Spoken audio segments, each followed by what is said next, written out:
Salut les people, j'espère que vous allez bien et que tout se passe bien en ces temps de vacances. Si vous n'avez pas de vacances, courage! Alors, c'est l'été, c'est la saison des barbecues, c'est la saison des pleines chasses, c'est la saison de tous ces plats épicés, relevés avec tout plein de jolies herbes de Provence et autres. Et ben moi, je vous propose dans cette vidéo de découvrir un nouvel épice qui n'a pas de nom, on l'appelle simplement l'épice. Il vient du fin fond de l'univers, on essaye de le contrôler sa production pour avoir davantage de pouvoir. Bien sûr, nous allons parler de Dune Imperium, qui est un jeu qui est sorti il y a déjà quelques années, en 2020 en anglais, mais qui nous arrive en français grâce à Lucky Duck Games. Ça vient de sortir, c'est de la VF toute fraîche, comme cette épice tout frais. Alors, c'est un jeu pour 2 à 4 joueurs, il y a un mode solo, comptez environ 2 heures de jeu, ça vaut une soixantaine d'euros, et c'est un jeu de Paul Dennen. Alors si je vous dis ce nom-là, ce nom d'auteur de jeu, ça doit vous parler. C'est effectivement le même auteur que Clank. Clank qui est un grand jeu que tout le monde connaît, ou en tout cas beaucoup de gens connaissent. Et d'ailleurs, on va retrouver certaines mécaniques qui sont, alors pas identiques, mais certains ressentis, on va le voir, puisque ici, Dune Imperium est un jeu qui mélange une partie de deck building et une partie de pose d'ouvrier pour pouvoir gérer ses ressources et gagner des points de victoire. Alors Dune Imperium, bien sûr, s'appuie sur cette grande licence d'un film qui vient de sortir et de cette saga littéraire qui nous plonge justement dans ces combats entre maisons qui essayent de contrôler la production de cette épice, et à travers la production de l'épice, de contrôler le pouvoir. Alors, nous voici sur la table de jeu, je vous ai vraiment fait une mise en place et je vous présentais le matériel avant de vous expliquer les règles. Ici sur 4 joueurs, et je vous tease un peu, 4 joueurs c'est vraiment, je pense, le mode de jeu qui est le meilleur dans Dune à 4 joueurs, vous allez voir pourquoi. Alors ici on a un immense plateau avec différentes zones, alors on va retrouver ici 4 zones qui représentent en fait les 4 clans avec qui vous allez pouvoir nouer des alliances et qui vont vous donner des bénéfices, hein. Donc ici, dans chaque clan, il y a une échelle d'influence jusqu'à arriver ici dans ces dans cette 3 cases jaunes jusqu'à une alliance qui vous donne encore plus de bénéfices. À chaque fois, il y a 2 zones vous allez pouvoir poser des ouvriers, des agents, on y reviendra. Ici en haut vous avez une zone du Landsmark, c'est en fait l'endroit du congrès impérial, et là aussi il y a encore un certain nombre de zones, il y en a 5, où vous allez pouvoir obtenir des bonus en plaçant vos agents. Ici on a une partie qui est le chaume, c'est le conglomérat humain Aubert marchand, ce sont en fait le conglomérat des marchands avec qui vous allez pouvoir commercer justement ces fameux épices que vous allez récolter, soit dans la planète, soit en contrebande, pour gagner en particulier de l'argent des Solari. Et puis ici, vous avez tout ce qui représente en fait la planète, avec différentes zones encore de pose d'ouvriers, pose d'agents plutôt, et avec les différentes sites sur cette planète, et qui vont vous permettre de récolter des ressources. Et enfin ici, une zone de conflit. On a ici sur la partie de droite cette grande colonne qui est en fait tout simplement la piste des points de victoire. Alors à 4 joueurs, on commence directement à 1 point de victoire, sinon on commence à 0 point de victoire, l'objectif étant d'arriver ici à 10 points de victoire. Alors, on peut arriver à 11 ou à 12, c'est pour départager, parce qu'on peut parfois dépasser, et donc remporter la partie. Donc voilà, l'objectif c'est 10 points de victoire, ou sinon ici on a les cartes de conflit, et vous allez voir, Dune Imperium se joue en manches, ou différentes manches, et on peut en jouer jusqu'à 10, il y a 10 cartes de conflit, à la fin de chaque manche il va y avoir un conflit, et donc c'est la fin des 10 cartes de conflit, personne n'est arrivé à 10 points de victoire, on va regarder lequel joueur a le plus de points de victoire, tout simplement. Donc c'est soit 10 points de victoire à tout moment de la partie, soit d'avoir joué 10 tours de jeu, 10 manches de jeu, qui sont, marquées par un conflit à la fin de chaque manche, qui a 10 cartes. Alors, on en profite, hein. Il y a des cartes de différents niveaux, niveau 1, 2 et 3, donc vous préparez ça lors de votre mise en place. En haut, on a une rivière de cartes avec des cartes en réserve qui sont en fait des cartes d'un marché. Ça vous rappelle un petit peu ce qui se passe dans Clank. On va pouvoir acheter des cartes, on va pouvoir améliorer son deck. Ici, des cartes intrigues, on va y revenir, c'est pour faire des petits coups bas. Et puis, comme dans Clank, je vais faire pas mal de parallèles avec Clank, on a ici d'autres cartes qu'on peut acheter qui sont des cartes, par contre, il y a 3 cartes, 3 types de cartes, toutes identiques. C'est une réserve presque infinie, et qui ont chacune leurs avantages. Pour débuter la partie, on va prendre un chef de clan, en fait, un chef de maison. Donc il y en a plusieurs, tous tirés de la saga littéraire. Donc je vous le montre ici sur la caméra déportée, par exemple, un exemple, ici le duc Leto Atreide. Et dans chaque famille, en fait, a deux capacités uniques, particulières, qui viennent un petit peu orienter votre stratégie, orienter votre façon de jouer, et donc chacun vient avec des capacités différentes, donc ça permet de renouveler les parties. On commence la partie avec ici deux agents, ce sont ces agents qu'on va envoyer sur le terrain, qui vont être un peu nos ouvriers. On commence la partie avec une ressource d'eau, c'est très important, elle est ici. Et puis surtout, on commence la partie avec 10 cartes qui forment notre deck. Alors, ces 10 cartes, elles sont identiques pour tous les joueurs, ce sont des 10 cartes de base. Je vais un petit peu vous les montrer, comme ça vous montrer comment ça se présente. Donc ici, vous avez un deck de 10 cartes. Voilà. C'est vraiment les mêmes pour tous les joueurs, et ensuite, on va venir, avec le deck building, orienter notre deck, l'épurer en enlevant certaines cartes et l'améliorer. Alors, on va prendre ici une carte avec... alors, qu'est-ce qu'on va... On va prendre celle-ci. Non, c'est pas un bon exemple. On va prendre... Alors vous allez voir, on va prendre des exemples surtout après, il y aura de meilleurs exemples, mais voilà. On retrouve un certain nombre d'éléments sur les cartes, hein. On retrouve le titre de la carte, des illustrations, ici des symboles qui vont nous servir pour déplacer nos agents, et puis deux zones, une zone grise et une zone bleue, qui vont avoir différents effets en fonction de quand est-ce qu'on la joue. Alors, comment se déroule une partie de Dune Imperium? Donc on a fait cette mise en place, chacun a pris sa carte de maison, ses 10 cartes qu'on mélange, et ça va être parti pour jouer à Dune Imperium. On commence déjà tout simplement en retournant une carte de conflit. Alors je vais vous montrer comment est-ce qu'elle se présente, cette carte de conflit. Voilà. Donc une carte de conflit, il y a 3 zones. Le premier, le deuxième et le troisième. Le troisième ne va être utilisé que dans les parties à 4 joueurs. Tout simplement, à la fin de la manche, il va y avoir un conflit, et celui qui va remporter le conflit le premier joueur donc va remporter les récompenses la première récompense, qui est bien sûr souvent la meilleure, hein. Le deuxième va récolter la récompense située au numéro 2, et puis s'il y a 4 joueurs, le troisième joueur dans le conflit remporterait la ressource ou les récompenses qui sont indiquées en bas. Alors bien sûr, étant donné qu'on a fait un deck avec, je dirais, différents âges. On commence avec l'âge 1, on va arriver après avec l'âge, je dirais, 2, et on va terminer au dernier tour avec une carte de niveau 3. Bien sûr, les récompenses vont être de plus en plus fortes.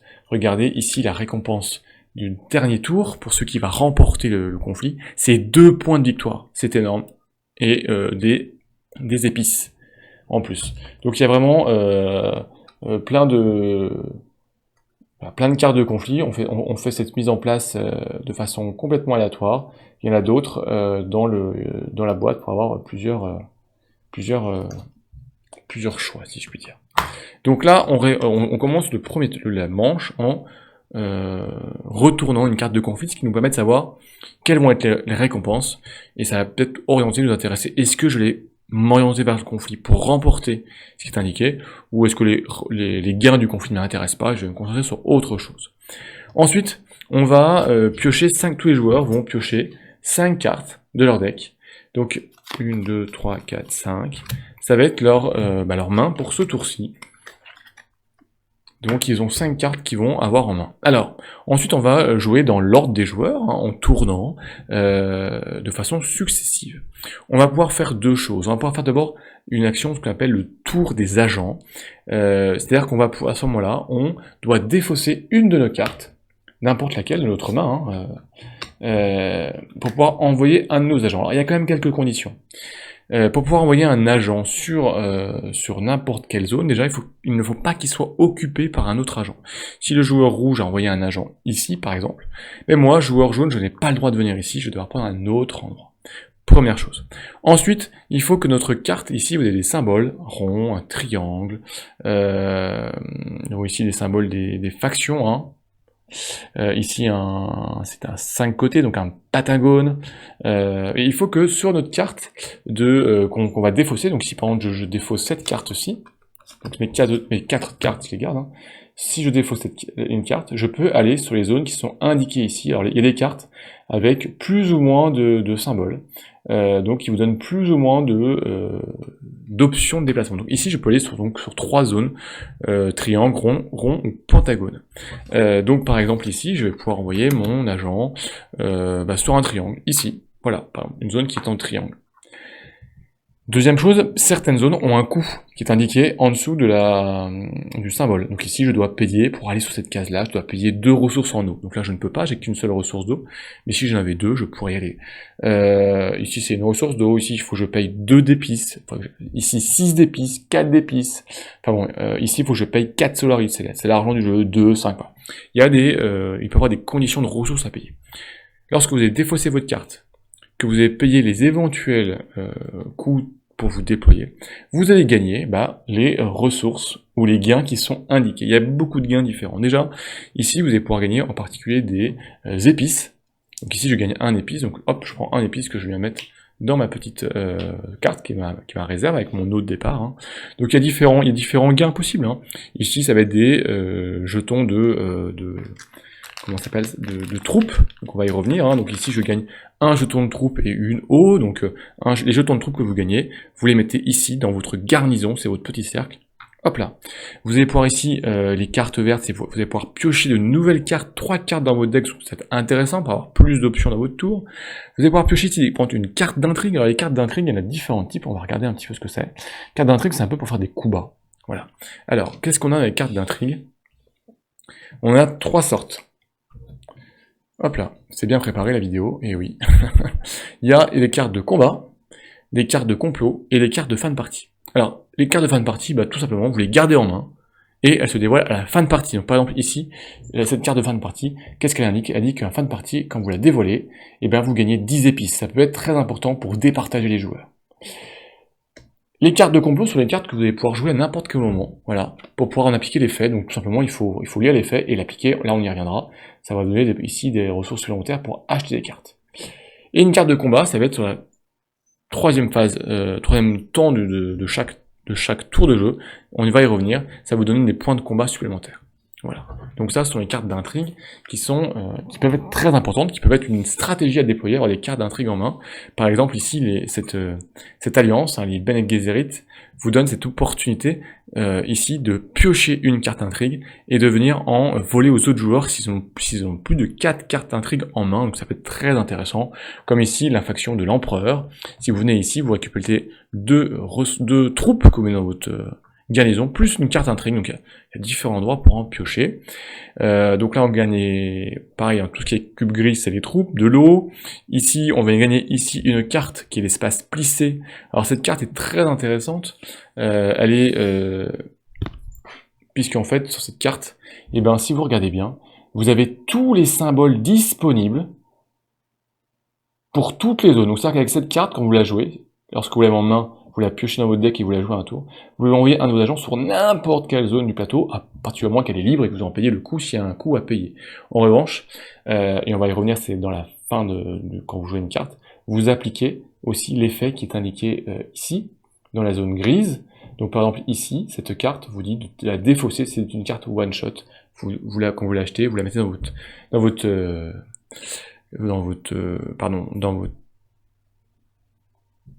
j'ai oublié le terme, là où on défausse les cartes, dans votre défausse, merci, petit bug, et quand vous allez la repiocher au début de tour, vos 5 cartes, et quand vous allez pouvoir la jouer, mais vous allez devoir la défausser. Qu'est-ce qu'on a d'autre comme... Ah, ici, si vous venez ici, vous payez 8 de Solari. Les Solari, je vous rappelle, ce sont ces ressources de jeu à payer, c'est en fait la monnaie. Si vous payez 8 de Solari, vous récupérez un agent, ce qui fait qu'au lieu d'avoir que 2 agents à chaque tour, vous en aurez 3. Ça peut être très puissant, très important. Ici, dans cette zone-là, vous pouvez vendre vos épices récoltées contre des ressources. Donc vous voyez, en fait, il y a vraiment une partie de planification. Aller récupérer des ressources, les revendre, en racheter, récupérer des cartes, etc. Donc ça, c'est la première, quand on commence cette phase des tours des joueurs, donc on défausse une carte, et on envoie un de nos agents, et, comme ça j'y arrive, on applique ensuite ce qui est indiqué dans la zone grise. Alors, il y a des cartes qui n'ont aucun effet. Voilà, donc là, il n'y aurait strictement rien à faire. En particulier, toutes vos cartes de début là, les cartes de votre deck de base, il n'y a rien. Sauf une carte qui a ce drôle de symbole de chevalière. Et bien la chevalière, tout simplement, ici, ça vous explique ce qui se passe. C'est un effet qui est lié à votre joueur. Mais, par exemple, certaines cartes vont vous dire que, et ben ici, si vous avez cette carte en jeu, vous la jouez, et ben dans la zone grise, vous regardez, ce symbole veut dire vous piochez, quand vous la jouez, vous allez piocher une nouvelle carte de votre deck dans votre main. Il y a vraiment plein d'options, donc ça va venir au fur et à mesure. On va essayer d'en trouver par exemple d'autres. Ici, ça va vous permettre de bannir des cartes et d'appliquer l'effet qui est indiqué. Qu'est-ce qu'on a d'autre? Ici, ça vous dit par exemple de détruire la carte, donc elle est à usage unique si je peux dire, mais en revanche vous gagnez une carte d'intrigue. Voilà, donc il y a plein de choses à faire. Ici, cette carte-ci vous dit que contre une ressource d'eau, si vous le voulez, vous n'êtes pas obligé, hein, vous payez une ressource d'eau, et ben vous récoltez une troupe et vous piochez une carte. Voilà, donc dans tout ce bandeau gris, vous l'appliquez.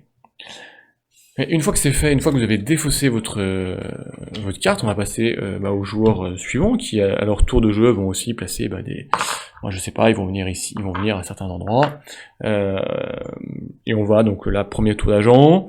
En début de partie, on a 2 agents, donc on va faire un deuxième tour d'agent. On va défausser une autre carte.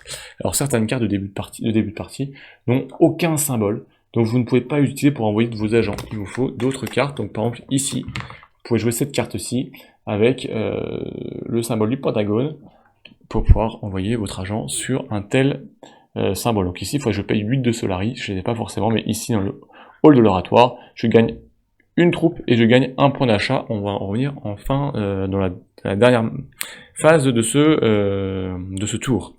Dernière chose à savoir, quand vous venez ici, dans ces 4 zones, les zones d'alliance, avec ces clans, quand vous allez envoyer un de vos agents sur une des 2 zones, vous allez développer votre influence avec ce clan. Ici, vous avez des pistes d'influence avec vos petits cubes, donc vous commencez à 0, et à chaque fois que vous venez dans une de ces 2 zones, hein, donc pour chaque clan, qu'est-ce qui se passe? Vous faites monter votre influence de rang, vous développez des relations avec ce clan, donc voilà, vous entendez de plus en plus. Et lorsque vous arrivez à un certain niveau, il y a des effets. Donc ici, lorsque vous avez 2 points d'influence, vous gagnez tout simplement un point de victoire, donc vous venez augmenter ici sur cette piste de points de victoire. Hop là. On va pouvoir continuer, on va monter. Quand vous arrivez ici dans la zone jaune, je dirais, vous gagnez l'effet qui est indiqué, donc ça peut être des troupes, des Solari, une carte intrigue ou de l'eau. Et puis surtout, si vous êtes le premier joueur à atteindre cette zone, vous avez non plus une affinité, vous avez une alliance. Donc vous prenez le jeton alliance avec vous.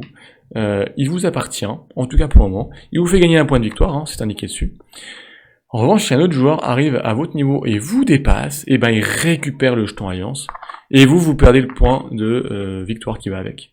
En revanche, si vous allez redoubler et que vous arrivez en haut, là, l'alliance sera définitivement à vous, et le point de victoire qui va avec. Donc ça va être très important, il y a des points de victoire à venir ici récupérer pour les fins de partie, de faire des affinités avec ces différents clans. Et d'ailleurs, ici cette zone, à Sietch Tabre, une des conditions, c'est d'avoir 2 d'influence avec les Fremen. Donc c'est ce clan-là. Donc vous ne pouvez aller ici, dans cette zone, ici, vous déployez votre agent, uniquement si vous avez au moins ici 2 d'influence. Ici le jeton vert et bleu n'ont pas assez d'influence, ils ne pourraient pas venir ici, donc il faudra au moins être ici pour avoir déployé votre agent vert dans cette zone. Donc c'est très important. Et certaines cartes que vous allez jouer vont vous dire que si vous avez une alliance ou une influence, un niveau d'influence avec tel clan, vous allez gagner des bonus. Donc voilà, il y a vraiment une partie qui est importante. Lorsque vous avez joué vos 2 agents, ou si vous ne souhaitez pas d'ailleurs jouer vos 2 agents, qu'est-ce que vous faites? Il vous reste enfin, quand ça arrive à votre tour de jeu, de défausser toutes les cartes qui vous restent en main. Alors vous allez dire défausser, ça sert à quoi? C'est la fin de votre tour, mais surtout, à ce moment-là, on va regarder ce qui est indiqué en bas, dans la zone bleue, et on va en appliquer les effets. Ça peut être des ressources que vous avez récoltées, ça peut être des petits marqueurs de combat, on va y revenir pour la partie conflit, et puis surtout, ce sont ici ces triangles bleus avec des chiffres, ce sont des ressources pour acheter des cartes. Donc on additionne tout cela, donc ici pour acheter des cartes, vous additionnez toutes les valeurs que vous avez ici, Si vous avez débloqué ici, vous les rajoutez. Ça vous donne une somme à dépenser pour acheter des cartes. Donc vous pouvez acheter une ou plusieurs cartes tant que vous ne dépensez pas votre somme. Ici, j'aurai 4 d'achats. Je peux acheter ici, c'est indiqué en haut à droite les valeurs. Donc une carte à 2. Et pendant ces 2 cartes qui valent 2, ça me fait 4, je peux les acheter. Si je les achète, qu'est-ce qui se passe? Je les mets directement dans ma défausse. Et elles vont revenir plus tard. Et vous avez vu, elles ont bien sûr davantage d'effets. Donc elles sont, je dirais, plus fortes et plus intéressantes. À chaque fois qu'on achète, on remet des cartes, et voilà, la rivière est toujours présente. Alors ça peut monter jusqu'à 8. Alors, si vous voulez pas acheter là, donc c'est les cartes d'une rivière, hein, vous avez ici ces 3 cartes, ces 3 types de cartes, hein, sont des tas. Vous pouvez aussi acheter à ce moment-là, mais ce qui coûte... alors, celle-ci ne peut être achetée que, alors en fait, obtenue dans cette zone-là, mais les 2 autres cartes peuvent être achetées soit pour une valeur de 2, voilà, soit ici pour une valeur de 9 points d'achat. Donc là, il va falloir, par exemple, ici avec 5 cartes, c'est compliqué d'avoir 9 points d'achat, mais ici, si vous venez, par exemple, ici à la session de recherche, et que vous avez pioché davantage de cartes dans votre main, à jouer à ce moment-là, vous allez avoir plus de points d'achat, donc 9 points d'achat, et certaines cartes, comme celle-ci, indiquées en dessous, ont un effet immédiat au moment où vous l'achetez. C'est un effet immédiat et unique. Par exemple, vous l'avez ici, vous en avez plusieurs, hein, donc ici tout simplement ça vient vous dire que vous gagnez 1 point d'influence donc dans les zones avec toutes les factions. Donc si vous êtes le vert, et ben vous augmentez ici de 1 à chaque fois avec cette carte-ci. Mais celle-ci par exemple très intéressante, 9 points de victoire, 9 points d'achat, pardon, et qui vous octroie à l'achat 1 point de victoire. En revanche, vous le voyez, elle ne peut pas être utilisée pour envoyer ensuite des agents, il n'y a pas de symbole, et elle vous rapportera lorsque vous la jouez en fin de tour, donc une épice. Mais à l'achat, 1 point de victoire, c'est très fort, très intéressant. En tout cas, ça peut être une stratégie pour avoir des points de victoire. Alors, arrêtons-nous un petit peu sur la partie conflit, qui va être lorsque tout le monde, donc on va continuer de jouer comme ça, lorsque tout le monde aura fait ses tours d'agent, et surtout son tour de révélation, c'est qu'on révèle ses cartes, qu'on n'a plus de cartes en main. Donc si un joueur il reste des agents, il continue de jouer et l'autre joueur va attendre, les autres joueurs vont attendre, tous ceux qui ont en tout cas fait leur tour de révélation vont attendre que tout le monde ait joué son tour de révélation. Et donc on va passer à la phase de conflit. Alors, la phase de conflit, il faut savoir qu'il faut avoir des troupes ici au centre que vous allez envoyer combattre les vers, ces vers qui sont dans les souterrains de la planète. Alors, ce qu'il faut savoir, c'est que vous avez certaines zones, ici, avec des petits épées croisées, donc des zones de combat. Donc lorsque vous déployez un de vos agents dans cette zone-là, vous pouvez envoyer des troupes au combat. Vous pouvez envoyer les troupes que vous avez récoltées ce tour-ci, donc par exemple, si vous avez joué une carte qui rapporte des troupes, il y en a certaines, hein, on va en chercher une. Donc par exemple, si vous avez joué cette carte que vous aviez en main, acheté un tour précédent, vous avez envoyé un de vos petits agents ici à Araken, hein, donc c'est un rond, comme ici c'est un rond. Donc voilà, c'est très bien, vous gagnez, vous piochez une nouvelle carte, vous gagnez une troupe, hop là, on va mettre une troupe jaune, donc vous gagnez une troupe que vous mettez dans votre garnison, et vous gagnez en plus 2 autres troupes. Donc vous avez récolté 3 troupes ce tour-ci. Et puisqu'il y a un petit symbole d'épée, vous pouvez, si vous le souhaitez, déployer les troupes. Alors vous pouvez déployer tout ou partie des troupes que vous avez gagnées ce tour-ci, donc là ici 3, et des troupes qui sont en garnison dans des limites de 2. Donc ici je peux venir jusqu'à en déployer 5 troupes. Je peux en déployer que 3 ou 2 ou 1, hein, c'est comme je veux, hein, vraiment, voilà. Donc, voilà, hop, on va dire qu'en fin de les différentes phases, là, on a déployé ça. Donc, ce qui se passe, c'est qu'on passe à la phase de conflit. Donc, ceux qui vont y participer, ce sont les joueurs qui ont des troupes ici engagées. Donc, si le joueur bleu n'avait engagé parce qu'il n'a pas déployé au bon endroit, il ne s'est pas déployé, que ça l'intéressait pas, il ne va pas participer à cette phase de conflit. Déjà, la première chose à faire, c'est que ici, chaque troupe donne une valeur de 2 de puissance. Donc si le joueur jaune a 5 troupes, donc il a une valeur de 10 déjà. Tac. Les rouges en ont 2, donc c'est une valeur de 4, et les verts aussi. Voilà. Ça, c'est la première chose. Ensuite, à la phase de révélation, comme je vous l'ai dit tout à l'heure, certaines cartes, si vous les jouez à ce moment-là, donc la dernière phase de jeu, eh ben, elles ont des petites épées. Ça vous rajoute 1 point. Donc si c'est le joueur jaune, ça lui rajoute 2 points. 1 par épée. D'accord? À la phase de conflit, ce qui se passe, avant de regarder qui est le plus fort en fait, pour savoir qui va gagner les gains ici, les récompenses, on va d'abord faire un tour entre les joueurs, savoir s'ils veulent jouer justement des cartes d'intrigue, comme je vous présentais tout à l'heure. Il y a certaines cartes d'intrigue qui sont des cartes de combat, qui sont jouées à ce moment-là. Donc on commence par le premier joueur, on lui demande s'il veut jouer une carte d'intrigue, soit il en joue une, soit il passe. On passe au deuxième joueur, il peut en jouer une ou passer. Le troisième joueur, en tout cas les joueurs qui sont là, soit ils jouent et ils passent. Et lorsque tous les joueurs ont passé, on s'arrête. Donc on peut continuer comme ça, on peut en jouer plusieurs, une par une, si des joueurs ne passent pas et qu'il y a toujours un qui joue une carte. Et donc là, si on joue des cartes de combat, on va venir tout simplement replacer notre valeur de combat. Donc ça peut être tout simplement des points immédiats, donc ici par exemple 3 points de combat. Mais ici, ça peut être, si vous avez une alliance avec une faction, donc il faut avoir une alliance, il faut récupérer un jeton avec une faction, et bien à ce moment-là, en payant 2 d'épices, ils viennent vous aider en fait, et ils vous donnent 7 points de combat. C'est énorme, hein, donc ici, pour le joueur rouge, il pourrait venir à 11 points de combat d'un coup. Ça peut être très fort. Il y a aussi d'autres qui vous permettent de vous replier si vous voyez que le combat il va être perdu, parce que les troupes qui ont été engagées en conflit après elles sont retirées et il faudra les remobiliser, il faudra les récolter. Donc si vous sentez que c'est perdu, le joueur rouge dit bon de toute façon le joueur jaune est plus fort que moi, je préfère replier mes troupes dans ma garnison parce que de toute façon ça va être perdu. Donc une fois qu'on a joué ces cartes d'intrigue, s'il y en a qui en ont et qui souhaitent les jouer, et on regarde qui est le premier sur la piste, et on gagne les récompenses qui sont liées. Donc ici le premier joueur va gagner une alliance, un point d'influence avec une des 4 clans, il va choisir, et 2 Solari, donc 2 pièces d'argent. Donc ici 2 pièces d'argent. Le deuxième il va gagner 3 pièces d'argent. Et le troisième, si on a 4 joueurs, il va gagner 2 pièces d'argent. Voilà. Ensuite, on passe à la 4e phase de la manche, c'est la phase des faiseurs. C'est très rapide, tout simplement.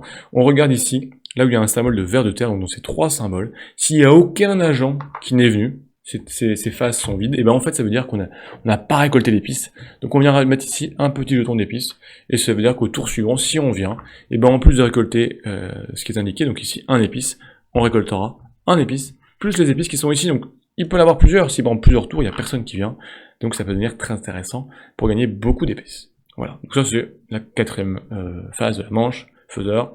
Et ensuite ça va être la partie de rappel, on va tout simplement rappeler les agents, on va reprendre, on va enlever toutes les troupes qui ont été engagées dans le conflit ici, on va laisser que les troupes dans les garnisons, on va enlever donc tous les petits agents, et on va passer sur un nouveau tour de jeu, donc rappel rapide, on regarde une carte d'intrigue, on pioche 5 cartes, si on a plus de pioche 5 cartes. Si notre réserve, si notre deck on n'a pas 5 cartes, on prend des fausses qu'on mélange et on refait une pioche. Et ensuite on va jouer donc les tours des joueurs avec soit un tour d'agent où on va venir défausser une carte et on va pouvoir envoyer un de nos agents sur les zones. Donc ça jusqu'à 2 ou 3 agents si on a récolté. Ou un tour de révélation, donc soit qui arrive quand on a joué tous nos agents, soit on peut le faire tout de suite si on veut vraiment bénéficier de tous les avantages qui sont indiqués en bas, de tous les avantages bleus, si vraiment on veut vraiment maximiser notre force, c'est-à-dire qu'on n'enverra aucun agent, c'est un choix à faire. Mais si on va à tout prix gagner des cartes avant qu'elles ne partent et devancer les autres joueurs à l'achat, ça peut être intéressant de faire un tour de révélation très rapide. Donc là on défausse toutes nos cartes en main et on prend tout ce qui est indiqué en bleu, ici là.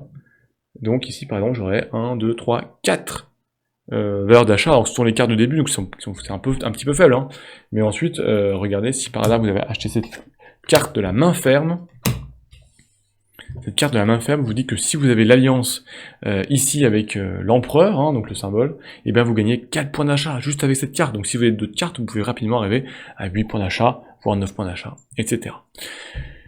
Ensuite on passe à la phase de conflit. Pour tous ceux qui se sont engagés ici des troupes, et on va regarder leur valeur, la valeur que vous avez grâce à votre tour de révélation, et puis en jouant des cartes d'intrigue, on va pouvoir venir faire comme ça là, du bluff et essayer de combattre pour avoir la plus grande puissance.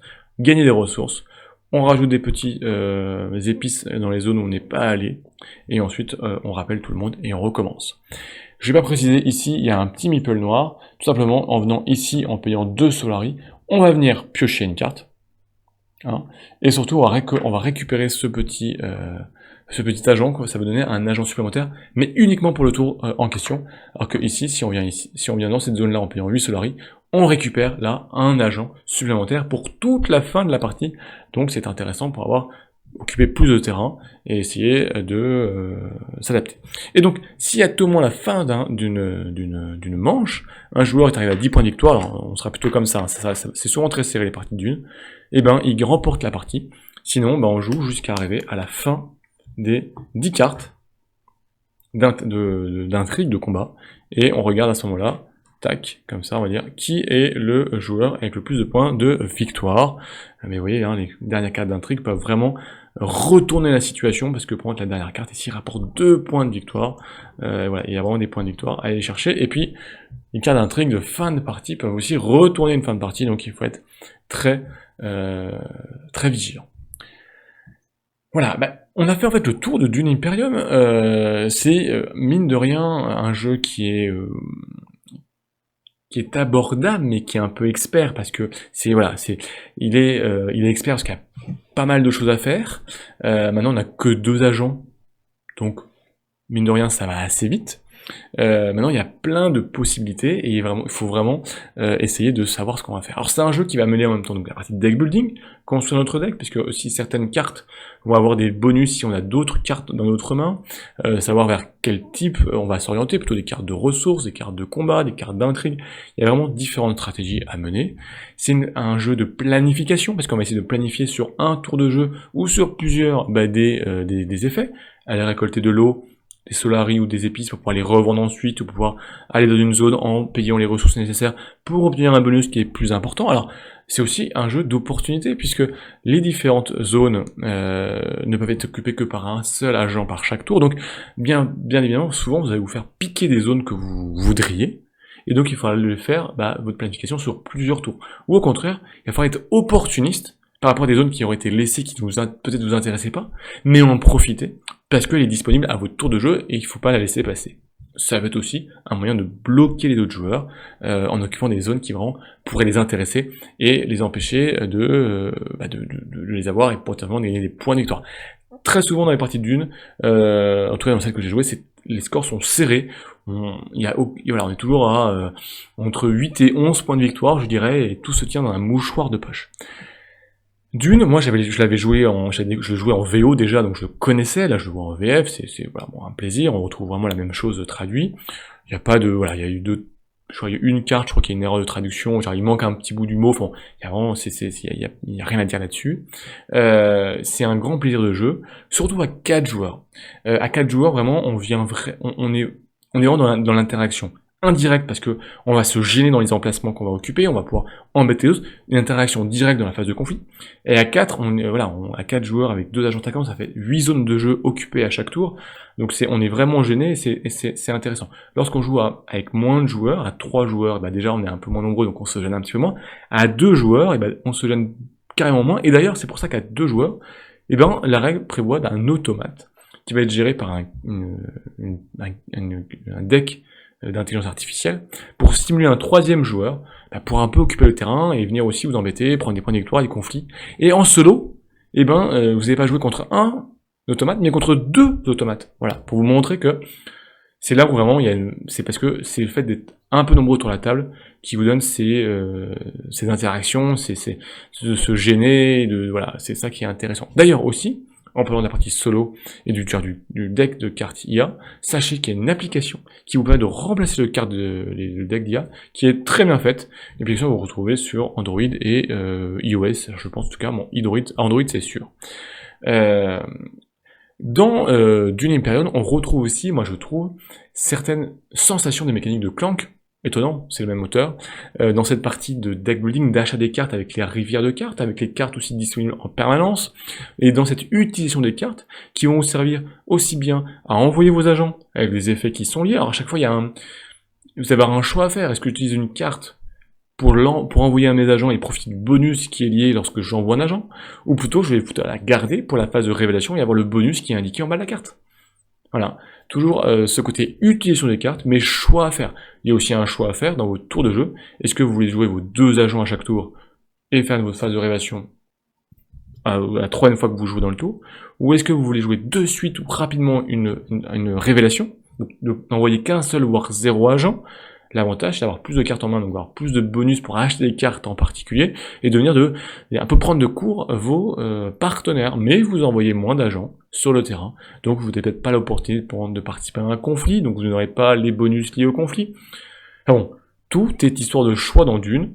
Dune, c'est un jeu, je trouve, qui est accessible, mais qui reste expert dans cette planification, dans cette construction, dans cette opportunité de jeu, puis c'est un jeu quand même, il faut compter environ 2 heures de temps.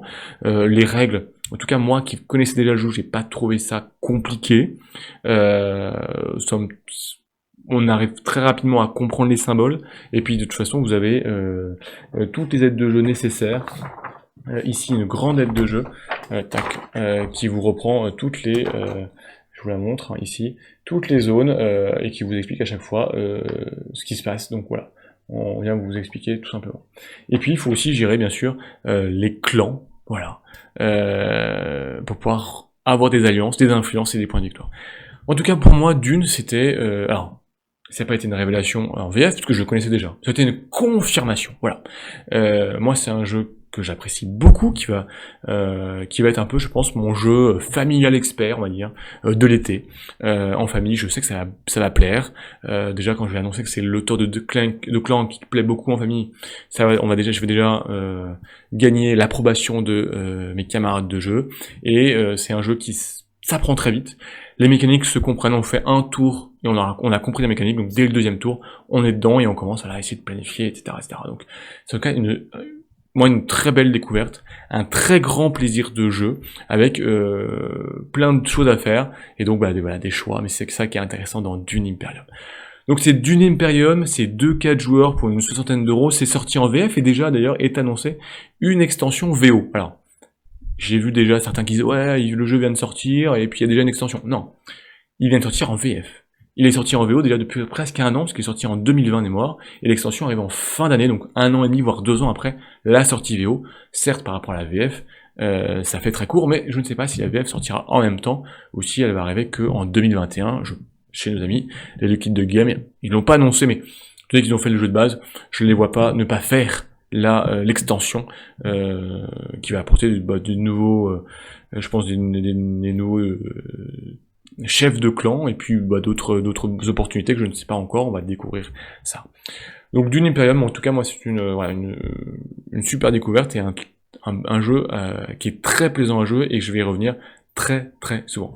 Et bien comme d'habitude, voilà, on se retrouve dans les commentaires, n'hésitez pas si vous avez des questions sur le jeu, et on va essayer de les répondre, sinon on va demander à Liquid Game. N'essayez pas aussi de liker, de partager, de vous abonner, on est très nombreux, ça fait très plaisir, il y a encore plein de choses qui arrivent, donc restez vraiment à l'écoute. D'ici là, portez-vous bien, si c'est les vacances, profitez-en bien. Si c'est encore le temps du travail, courage, et j'espère que vous aurez des vacances très vite pour souffler, vous reposer, recharger les batteries avant la rentrée qui va arriver très vite. Mais allez, on profite de la mer, du sable, ou de la nature, de la montagne, de la campagne, et on se retrouve très vite pour de nouvelles aventures, et d'ici là, portez-vous bien, ciao les people!